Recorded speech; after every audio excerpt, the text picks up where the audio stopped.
या मालिकेच्या आजच्या भागात आपण पाहणार आहोत, एकीकडे सावलीचे आई बाबा वारीसोबत पंढरपूरला चाललेले असतात, तर दुसरीकडे सावलीला आणि सखदेवला मात्र त्या दोघांची खूप काळजी वाटत असते। सखदेव रडतच सावलीला म्हणत असतो की खरं तर मीच वारीला जायला हवं होतं, पण माझ्या बाबतीत हे असं घडलं आणि आईबाबांना जावं लागलं। त्या दोघांची तब्येतही ठीक नाहीये, तर सावलीसुद्धा म्हणत असते हो ना दादा, आणि म्हणूनच मला त्यांची खूप काळजी वाटते। आणि मग त्यानंतर ती सखदेवला त्याचं जेवण भरवते आणि त्याला सांगते की मी थोडा वेळ विठुरायासमोर जाऊन बसते, मला खरंच खूप काळजी वाटत आहे, पण जर तुला काही हवं असेल तर मला हाक मार, स्वतः उठून घेण्याचा प्रयत्न करू नको। आणि त्यावर सखदेव हो म्हणतो। तर दुसरीकडे सावली जे काही बोललेली असते त्यामुळे त्या जयंतीच्या तोंडावर तर अगदी 12 वाजलेले असतात। ती रागातच किचनकडे चाललेली असते, पण तितक्यात ती तारा समोर येते आणि जयंतीला विचारू लागते की काय ग, काय झालं, तुझ्या तोंडावर का असे 12 वाजलेत, सावली काही बोलली का तुला? आणि त्यामुळे जयंती रागातच विचारते की तुला कसं कळलं?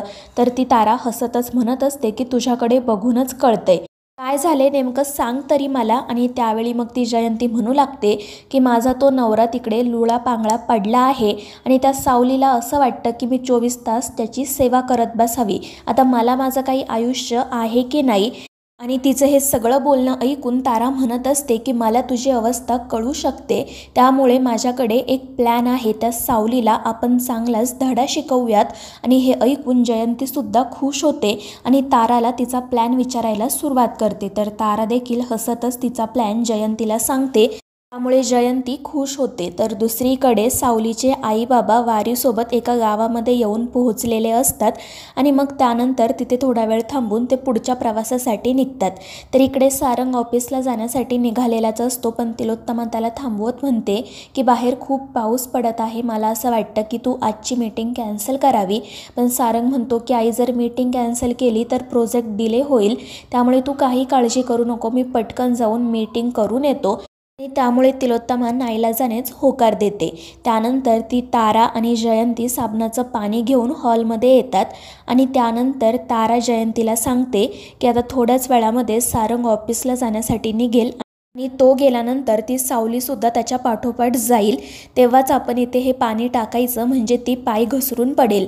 तर जयंती विचारत असते की ती का त्याच्या पाठोपाठ जाईल, तर तारा सांगत असते त्या दोघांचं रोज हे असंच सुरू असतं, सारंग आधी ऑफिसला जाण्यासाठी निघतो आणि मग ती मूर्ख सावली त्याचा रुमाल घेऊन त्याच्या पाठीमागे धावत निघते।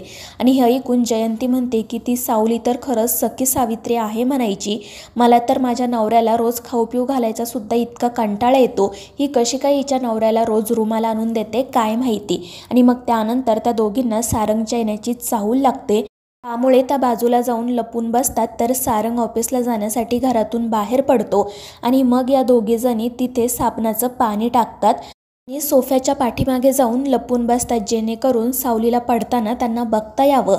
आणि मग थोड्याच वेळामध्ये सावली सारंगचा रुमाल घेऊन अगदी धावत पळत तिथे येते आणि त्या पाण्यावरून ती पाय घसरून पडणारच असते, पण तितक्यात सारंग त्या ठिकाणी येतो आणि सावलीचा हात पकडत तिला सावरतो आणि त्यामुळे ताराचा आणि त्या जयंतीचा प्लॅन फ्लॉप होतो। सावली काही पडत नाही, सारंगने तिला वेळेवर सावरलेलं असतं आणि या दोघीजणी मात्र खूप चिडलेल्या असतात। आणि मग सारंग हसत सावलीला म्हणू लागतो की अगं स्वतःची काळजी घे। तर सावली म्हणत असते की तुम्ही तर आहात ना माझी काळजी घ्यायला। आणि त्यावर सारंग म्हणतो की हो मी आहेच आणि मी आयुष्यभर तुझी काळजी घेणार आहे। आणि मग सारंग तिला विचारतो की मला कळत नाहीये इथे हे साबणाचं पाणी कसं आलं। तर सावली म्हणते की कोणाकडून तरी चुकून पडलं असेल, पण तुम्ही जा ऑफिसला, मी हे सगळं साफ करून घेईल। आणि मग त्यानंतर सारंग ऑफिसला जाण्यासाठी निघतो, पण सावली त्याला सांगते की जाताना तुमच्यासोबत तुळस ठेवा, कारण मला ना आज खूप अस्वस्थ वाटतंय। आणि त्यावर सारंगही हो म्हणतो। त्यानंतर मग सावलीही तिच्या कामासाठी जाते, तर जयंती आणि तारा त्यांनी ज्या ठिकाणी साबणाचं पाणी टाकलेलं असतं त्या ठिकाणी येतात। जयंती म्हणत असते की ती सावली बरोबर पडणार होती ग, पण नेमका तो सारंगमध्ये आला आणि मग त्यानंतर चुकून तिचाच पाय त्या साबणाच्या पाण्यावर पडतो आणि ती घसरून खाली पडते। आणि त्यामुळे तारा मोठमोठ्याने तिच्यावर हसू लागते आणि हे पाहून जयंती चिडते आणि मग ती ताराला सुद्धा खाली ओढून घेते. तारासुद्धा त्या पाण्यावरून घसरून पडते. दोघींनाही चांगलाच मार लागलेला असतो. तर दुसरीकडे आपण पाहतो की सावलीचे आई बाबा दिंडीसोबत चाललेले असतात, पण त्या दोघांची तब्येत खूपच बिघडलेली असते. त्यांना एक एक पाऊल टाकणंसुद्धा आता अवघड झालेलं असतं आणि याच कारणामुळे ते दिंडीपासून खूपच मागे पडतात. दुसरीकडे सावली विठुरायापुढे प्रार्थना करत असते. ती म्हणत असते की माझ्या आईबाबांचं रक्षण कर, मला त्यांची खूप काळजी वाटते. तर दुसरीकडे सावलीचे आई बाबा दिंडीपासून खूप लांब राहिलेले असतात आणि वाटसुद्धा चुकलेले असतात. कान्हू त्यामुळे काळजीत पडते. तिला समजतच नाही की आता नेमकं जायचं तरी कोणत्या वाटेने. आणि त्याच वेळी नेमकी सावलीच्या बाबांना चक्कर येते आणि ते रस्त्यावरच पडतात आणि हे पाहून कान्हू खूप घाबरते. तर दुसरीकडे सावली विठुरायाकडे प्रार्थना करत असते आणि त्यावेळी विठुरायाच्या गळ्यात तिने घातलेला तुळशीचा हार खाली पडतो आणि हे पाहून सावलीसुद्धा खूप घाबरते. तर इकडे कान्हू धावतच सावलीच्या बाबांजवळ जाते. त्यांना शुद्धीवर आणण्याचा प्रयत्न करू लागते, पण ते बेशुद्धच पडलेले असतात आणि तिथे त्यांच्या मदतीसाठीही कोणी नसतं. त्यामुळे कान्हू खूपच घाबरते. तर इकडे सावली आईबाबांना कॉल करण्याचा प्रयत्न करत असते, पण त्यांचा फोन काही लागत नाही आणि मग त्यानंतर ती सरळ पंढरपूरला जाण्यासाठी निघते आणि ही गोष्ट सारंगला कळावी म्हणून ती त्यालाही कॉल करते, पण त्याचाही कॉल लागत नसतो. त्यामुळे सावलीचा नाईलाज होतो. ती विठुरायापुढे जाऊन म्हणते की मला आईबाबांची खरंच खूप काळजी वाटते आणि आता मला त्यांच्यासाठी पंढरपूरला जावंच लागेल. फक्त तू माझ्या आणि त्यांच्या पाठीशी राहा. आणि मग ती विठुरायाला पुन्हा तुळशीचा हार घालते, त्याच्यापुढे समई लावते.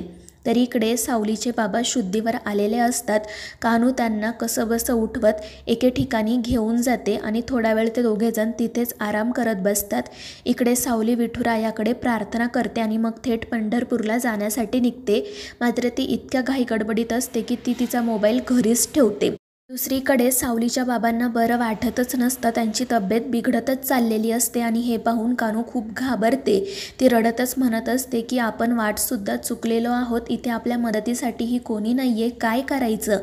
तर ते म्हणत असतात की हे बघ कान्हू, आपल्याला वारी चुकवून चालायची नाही, आपल्याला पंढरपूरला जायलाच हवं.